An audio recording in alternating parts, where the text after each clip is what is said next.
नमस्कार दोस्तों, मैं बीनू जायसवाल। मेरे चैनल करी सॉस में आपका स्वागत है। गणेश उत्सव की धूम तो चारों तरफ हो गई है, तो अब बन रहे हैं मोदक प्रसाद। तो चलिए मेरे साथ बहुत इजी तरीके से मोदक प्रसाद बनाने की रेसिपी आपके साथ शेयर करूंगी, जिसमें सारे फ्लेवर होंगे। तो चलिए शुरू करते हैं मोदक भोग प्रसाद की रेसिपी। प्रसाद बनाने के लिए सबसे पहले मैंने यहाँ पे लिया है एक कढ़ाई, और इसमें हम 125 ml देसी घी डालेंगे और फुल फ्लेम पर मैंने रखा हुआ है कढ़ाई को, और घी को मेल्ट होने देंगे। फिर हम आंच को धीमी करेंगे और यहाँ पर चावल का आटा लेंगे। 250 ग्राम के कप से 1 कप मैंने चावल का आटा लिया है, और इसे हम देसी घी में डाल देंगे और अच्छी तरह से घी में चावलों को अच्छी तरह से मिक्स करेंगे चला करके। और फ्लेम मैंने एकदम स्लो कर दिया है, घी गर्म है और चावल अच्छी तरह से इसमें मिक्स हो जाएंगे। तो अभी देखिए चावल हमारे अच्छी तरह से मिक्स हो रहे हैं, और इसी तरह से हमें मिक्स करना है और इसे छोड़ना बिल्कुल भी नहीं है, क्योंकि ये जो है जब भी छोड़ देंगे तो ये तले में लाल होने लगते हैं, और हमें इसका कलर बिल्कुल नहीं बदलना है, और इसको पकाना भी है और इसके कलर को भी नहीं चेंज करना है। तो इसी तरह से धीमी आंच पर हम इसे बराबर चलाते रहेंगे, छोड़ेंगे बिल्कुल भी नहीं।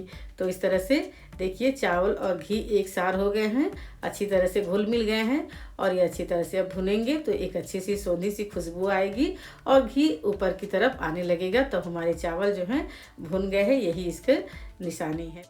तो देखिए घी अलग हो रहे हैं, चावल हमारी अच्छी तरह से भुन रहे हैं। अब हम डाल देंगे इसमें बारीक कटे हुए मेवे। तो मैंने यहाँ काजू, बादाम और पिस्ते को बारीक कट के डाल दिया है।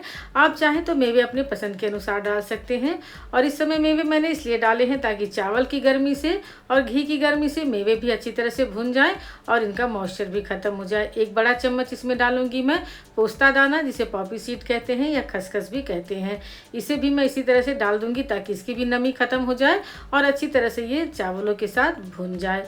फिर इसे भुनने के बाद हम डाल देंगे 1 कप नारियल का बुरादा। आप चाहें तो फ्रेश नारियल को कस करके डाल सकते हैं, और इसे भी मैं चावलों के साथ इस तरह से भूनूंगी ताकि इसकी नमी खत्म हो जाए और एक अच्छी सी खुशबू भी आने लगे इसमें से। तो और मोदक हमारे इस तरह से लॉन्ग टाइम तक सुरक्षित रहते हैं और कभी ख़राब नहीं होते हैं। तो इस तरह से मैं चला करके नारियल को भी चावलों के साथ मिक्स कर दूंगी और धीमी आंच पर इसे 5 मिनट तक भूनूंगी। तो फिर इसके बाद हम इसमें डाल देंगे ये जायफल। तो जायफल बहुत ही मेन इंग्रेडिएंट है और इससे टेस्ट बहुत अच्छा आता है मोदक का। तो इस तरह से जायफल को मैं ग्रेट करके डाल दूंगी थोड़ा सा, बहुत ज़्यादा नहीं डालना है, नहीं तो इसका टेस्ट ओवर पावर हो जाता है। तो मैंने थोड़ा सा इसे ग्रेट करके डाल दिया है, आप देख सकते हैं। और इसको भी हम इसके चावलों के साथ ही अच्छी तरह से मिक्स कर देंगे। तो इसमें मैं तरह तरह के फ्लेवर ऐड कर रही हूँ, और ये देखिए चावल हमारे बिल्कुल अच्छी तरह से तैयार हो गए हैं गैस से उतारने के लिए। तो मैंने गैस की फ्लेम अब बंद कर दी है और इसमें डाल दी है फ्रेश कुटी हुई इलायची, जिससे टेस्ट और भी अच्छा हो जाता है हमारे मोदक का। तो चलिए अब हमारे मोदक का जो है बैटर तैयार हो गया है। इसे हम निकाल करके एक थाली में रख लेते हैं, और मैंने सेम कढ़ाई ली है और उसमें लिया है मैंने 2 कप दूध, यानी आधा लीटर दूध, और इसे तब तक उबालेंगे जब तक कि ये 1 कप नहीं हो जाता है। तो अभी फुल फ्लेम पे हम इसे उबालेंगे, और मैंने थोड़ा सा केसर के धागे डाल दिया है ताकि केसर का भी फ्लेवर मोदक में अच्छी तरह से आ जाए। तो इस तरह से उबलने लगे हैं दूध हमारे, और केसर का फ्लेवर जो है वो अच्छी तरह से दूध में मिक्स हो रहा है और कलर भी अच्छी तरह से आया है।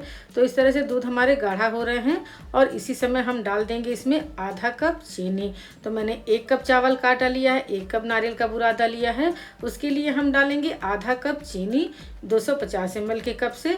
ये बिल्कुल परफेक्ट मीठा होता है, इतना ही। अगर आपको कम डालना है तो कम डाल सकते हैं, और थोड़ा ज़्यादा मीठा डालना है तो आप डाल सकते हैं, लेकिन आधा कप चीनी बिल्कुल परफेक्ट है इतने आटे के लिए। तो इस तरह से हम मिला लेंगे चीनी को अच्छी तरह से, और घुलने तक इसे हम मिलाएंगे। ये देखिए चीनी घुल गई है और ये जो दूध है वो भी गाढ़ा हो गया है। और अब इसमें चावल के आटे को डाल देंगे जो हमने भून के रखा हुआ है, और इसे अच्छी तरह से मिक्स कर देंगे। यहाँ पर गैस की फ्लेम मैं बंद कर दूंगी, क्योंकि दूध उबल रहा है, वो चावल को अच्छी तरह से सोख लेगा और अच्छी तरह से ये मिश्रण तैयार हो जाएगा हमारा। तो इस तरह से मिक्स करेंगे हम, जो बहुत ही अच्छी तरह से फ्लेवरफुल है और बहुत ही अच्छी खुशबू भी आ रही है इसके अंदर से। तो कुछ इस तरह से हो जाएगा चावल हमारा। तो अब इसे हम एक थाली में निकाल करके ठंडा करेंगे, क्योंकि ये बहुत गर्म है। इसे हाथों से नहीं टच करेंगे, क्योंकि हाथ जलने का भी डर रहेगा। तो इस तरह से इसे फैला देंगे हम चावलों को, और इसके ऊपर अब हम डाल देंगे थोड़ी सी किशमिश। किशमिश को भी हम अच्छी तरह से मिक्स कर देंगे, और किशमिश इसीलिए मैंने बाद में डाला है ताकि ये दूध की गर्माहट से घुले नहीं उसमें। तो अब ये ठंडे हो चुके हैं मोदक के मिश्रण और इसे हम साइड में रखेंगे और मेवे लेंगे थोड़े से कतरन। और यहाँ मैंने मोदक का साँचा लिया है, ये बाज़ार में बहुत आसानी से मिल जाता है। और इस मोदक के साँचे में हम लगाएंगे थोड़े थोड़े घी, ताकि जब भी मोदक हमारे बने और साँचे में से अच्छी तरह से निकल आए बाहर। तो मैंने अच्छी तरह से ग्रीस कर दिया है मोदक को, इस साँचे को, और इसमें थोड़ा सा मेवे में लगाऊंगी ताकि जब हमारे मोदक बनकर निकले तो ये बहुत ही सुंदर दिखे ऊपर से। और ये देखिए इस तरह से हाथ में गोला बनाएंगे मिश्रण का और ये मोदक के साँचे में हम इसे इस तरह से लगा देंगे। तो ये देखिए दोनों तरफ मैंने मिश्रण को लगा दिया है और इसे हम बंद करेंगे इस तरह से। और जो एक्स्ट्रा मिश्रण होगा वो बाहर आ जाएगा और उसे हमें निकाल देना है और हल्के हाथों से इस तरह से प्रेस कर देना है। और जो किनारे एक्स्ट्रा निकले होंगे मिश्रण उसे भी निकाल देंगे कुछ इस तरह से। और ये देखिए हमारे मोदक जो है वो तैयार हो गए। तो ये मेरा पहला मोदक देख करके बहुत ही सुंदर लग रहा है, आप भी इसी तरह से बनाइएगा। तो चलिए अब इसे बना करके मैं किनारे थाली में रखती हूँ और दूसरा मोदक भी मैं आपको बना करके दिखा देती हूँ। तो फिर मैं इस तरह से मेवे की कतरन को लगाऊंगी इस साँचे में और फिर मैं इस तरह से हाथों में एक गोली बनाऊंगी बैटर का और इस तरह से मैं इस तरह लगा दूंगी इसके ऊपर और दूसरे साइड भी हम इस तरह से लगा देंगे। तो पहले एक साइड लगाया मैंने, अब दूसरी साइड भी लगा देंगे और दोनों को इस तरह से मिक्स कर देंगे।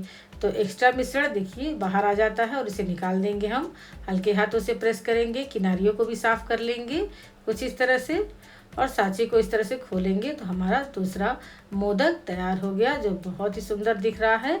ये देखिए। तो चलिए अब सारे मोदक को मैं बना करके आपको दिखाती हूँ। तो ये देखिए सारे मोदक हमारे बन करके तैयार हो गए हैं और ये देखने में भी बहुत सुंदर हैं और खाने में भी बहुत ही टेस्टी हैं। तो इस गणेश उत्सव पे आप इसे ज़रूर बनाइएगा और जो कि बहुत इजी तरीके से और बिगनर्स भी इसे आसानी से बना सकेंगे। तो ज़रूर बनाइएगा ये रेसिपी और मुझे कमेंट सेक्शन में आप ज़रूर बताइएगा कि आपके मोदक कैसे बने और आप मोदक की कौन सी और रेसिपी देखना चाहते हैं वो भी कमेंट सेक्शन में आप मुझे ज़रूर बताइएगा। तो देखा आपने बन गई है मोदक भोग प्रसाद की रेसिपी जो बहुत ही टेस्टी बनकर तैयार हुई है और ये हफ्तों महीनों तक नहीं खराब होते हैं। और मेरी मोदक प्रसाद की रेसिपी बन गई है, आपकी मोदक प्रसाद की रेसिपी झटपट बना लीजिए तो इस और प्रसाद को भोग लगाइए और वितरण करिए। कैसी बनी आपकी मोदक भोग प्रसाद की रेसिपी कमेंट सेक्शन में आप मुझे जरूर बताइएगा। इसी के साथ विदा लेती हूँ, गणेश उत्सव की हार्दिक शुभकामनाएं।